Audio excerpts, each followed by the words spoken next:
Stop losing to illegal plays and join the people that made it to top cut and not getting screwed over by people that don't know the rules. Hey guys, this is Tom Box and a pop quiz, meta ruling quiz today. And I hope you get this all right, because if you don't, you're gonna fall under the category of people that basically bubbled out for no reason.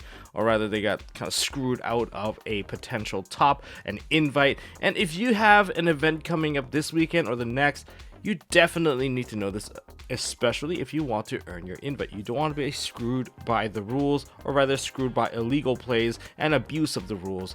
And so make sure you guys get all these questions right. Of course, we're going to address the question, the answers, and these are all relevant to YCS Indie and probably going to be relevant for at least 2 more formats. These are meta relevant and it's pretty easy to miss. Not gonna lie, some of these even fooled me because I could not pick up the card and read it during casting, but since you guys can pick up the cards and read it, you guys should not be falling for some of this stuff. So make sure you guys hit that like button, hit subscribe, ding that notification bell. Don't get screwed by the rules, get your top, and I guess I'll see you guys at NAWCQ or whichever WCQ that you're going to be going to.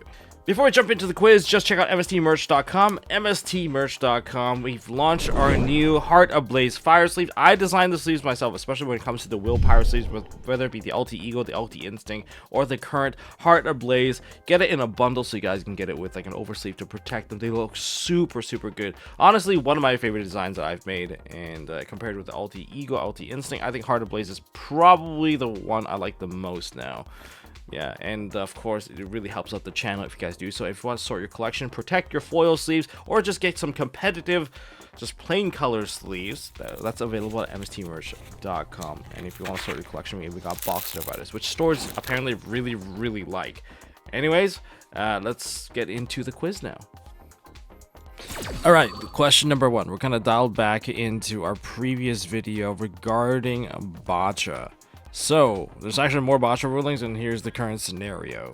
So, player A has a Bota on the field as well as an Étoile, and 5 summons have occurred to set up this current field. However, the opponent, player B, decides to activate a Nibiru to wipe the entire field. Player A chains Étoile to basically banish away all of the other Melodious monsters to save them from Nibiru, but player B decides to go chain an Effect Veiler on top of that onto the Étoile to attempt to negate it. The chain does resolve, so what happens during resolution? You have 5 seconds. 5, 4, 3, 2, 1. If you said that the Étoile is negated, then you would technically still be correct. However, you could also say that, hey, the Étoile will still continue to resolve. That is also correct.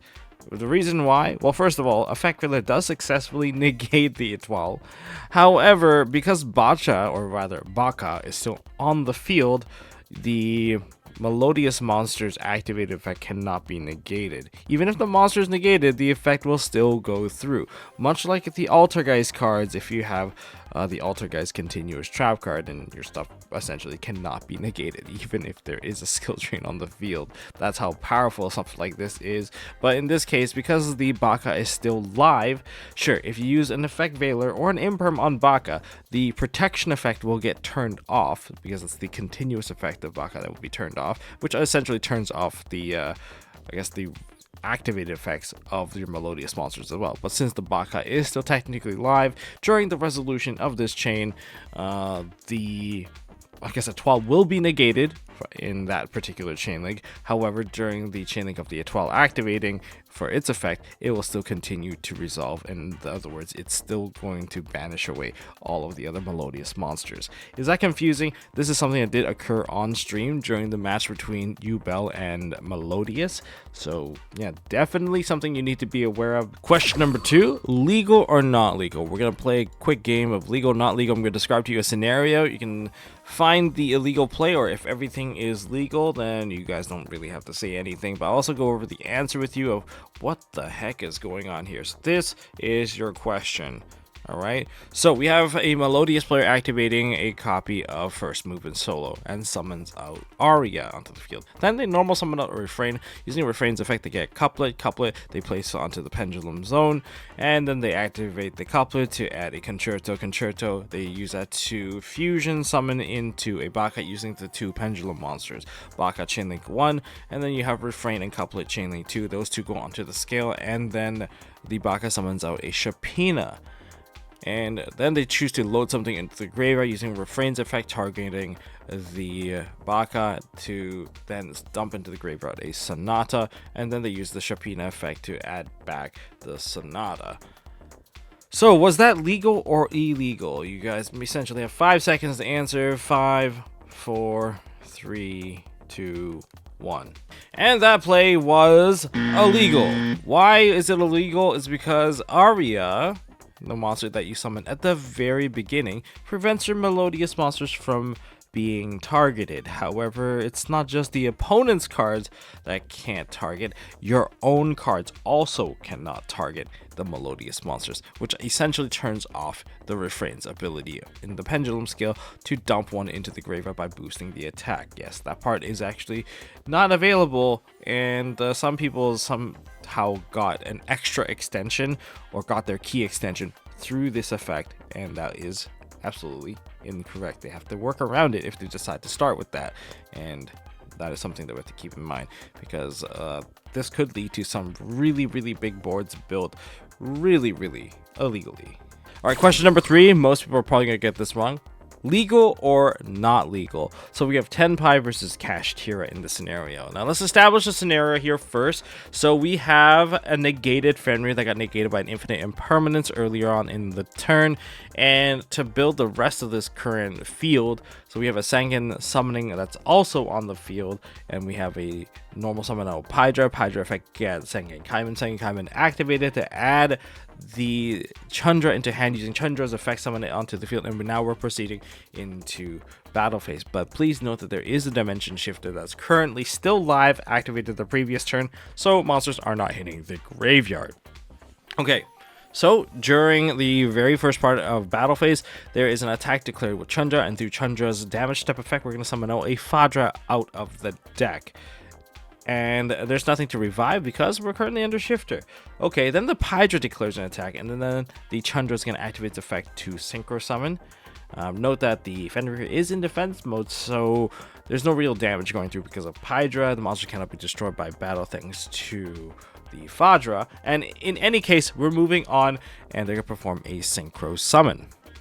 And because the synchro summon required the monster to activate its effects such as Chandra, in a new chain, the Kashtira player chose to activate their copy of Kashtira Fenrir, and then the opponent gets a little bit nervous and chains their copy of Fadra to essentially just perform another synchro summon and synchroing into the Trident Dragon.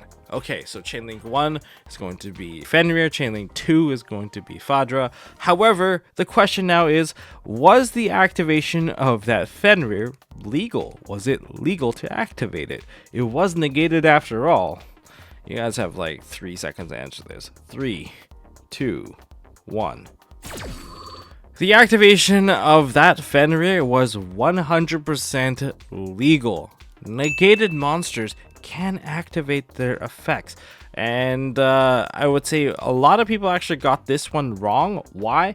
Because I don't know what's up with Twitch chat. Twitch chat during the stream was like, oh, that was illegal, oh, that was a cheating play.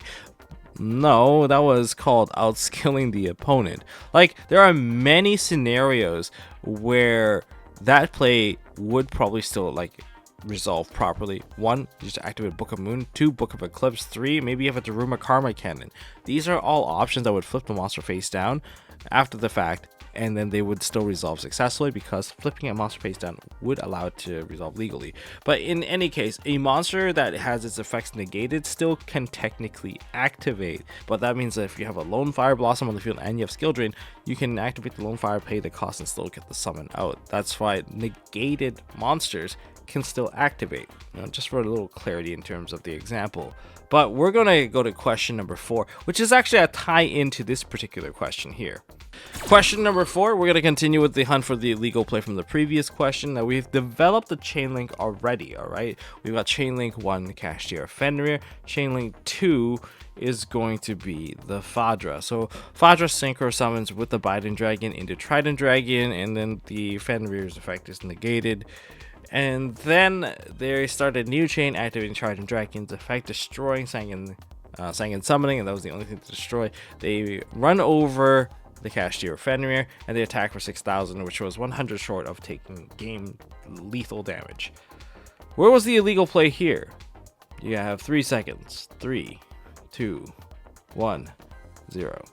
The illegal play was Trident Dragon cannot have activated its effect. That's right, that Trident Dragon activation was completely illegal because it was activated as Chainlink 2 to perform the Synchro Summon via Fadra, and then Chainlink 1 was actually Kashtira Fenrir. So even based off of that, that just means that that Trident Dragon wouldn't have been able to, you know, double damage, right, and deal even the damage it dealt. That was pretty huge, and it probably wouldn't even be able to do a direct attack.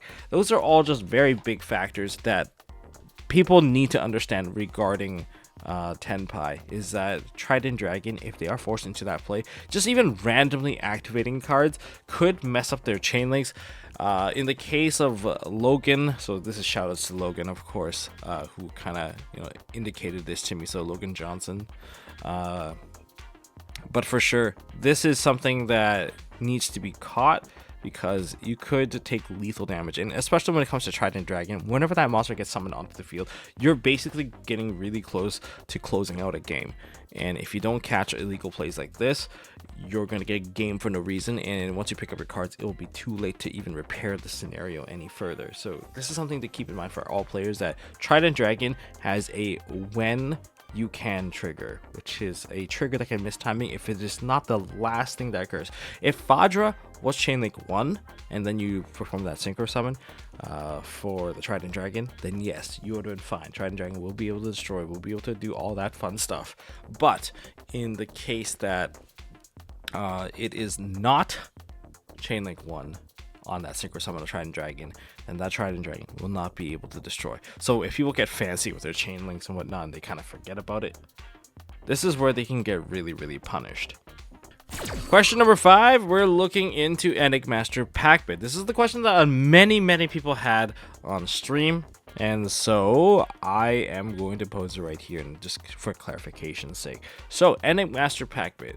If you use Enigmaster Packbit and somehow you use a card like Dogmatic Punishment, throw Packbit into the graveyard, Packbit puts itself as a continuous trap card into Spawn Trap Zone, can Enigmaster Packbit summon itself? During the stream, I said that, hey, it can't summon itself because it was not summoned properly. However, my co-caster argued that, hey, you can summon it because it's, you know, from field to field. Who do you think is correct? You guys have 5 seconds. 5, 4, 3, 2, 1, 0. And my answer is, you cannot special summon out a monster from the extra deck that has not been special summoned out properly first from any of the public knowledge areas, such as Banish, Graveyard, and that also includes the field. Why does that matter? Like, what's your precedent? It's actually stemming all the way back to 5Ds. And this is shout outs to Tim, the head judge, which kind of provided me with an example. Like, hey, this is actually something that is old. Mech Lord Emperors, they're able to equip synchro monsters, correct? However, what happens to a Stardust Dragon that was summoned via Starlight Road? Would you be able to special summon out that equipped Stardust back onto the field? And the answer was no. And based off of that, there's actually even more about this scenario, but that one was the most clear cut about a monster that was not special summoned properly being put into the equip, being able to push itself back onto the field. Yeah, so that one definitely has all our bases covered, which does function as a decent precedent. Of course, I don't really want to, tell you guys that this is for sure. Confirm with your head judge, because sometimes they could give us a different ruling, even though they're not supposed to make up their own ruling. But if it's a ruling that they truly believe that it is true and they think it's consistent with other events, then they might do something like that. But ask your head judge when you're not sure, and that would need to know. These are actually really huge because Trident Dragon is game ending. Bota's effect, it helps them extend into a massive board, and understanding how Bota works with the 12 is also important because this deck is just so frequently played right now. It's really good against Snake Eyes, really good against the meta. Unfortunately, it suffers against a lot of the more rogue matchups, so take that if you will, take it with a grain of salt. But that is all I got for this video, guys. So if you guys learned a thing or two, things that you should catch or things that you couldn't catch before, but you learned a thing, well, make sure you guys hit that like button, hit subscribe, ding that notification bell. That's it for ruling videos for me for a little bit. I'm gonna be jumping into dealing with Infinite Forbidden. I'm gonna be looking at the new ABC stuff, and hopefully I can start getting some live duels back in. I know I've been really tired, and I know my eyes are really droopy right now, but I want to thank you guys for watching. Thanks for subscribing to MST.TV, and yeah, don't forget the giveaway is still going on. We got that giveaway for the Rarity Collection 2 that is still going on, so we'll check that out. I'll see you all in the next one.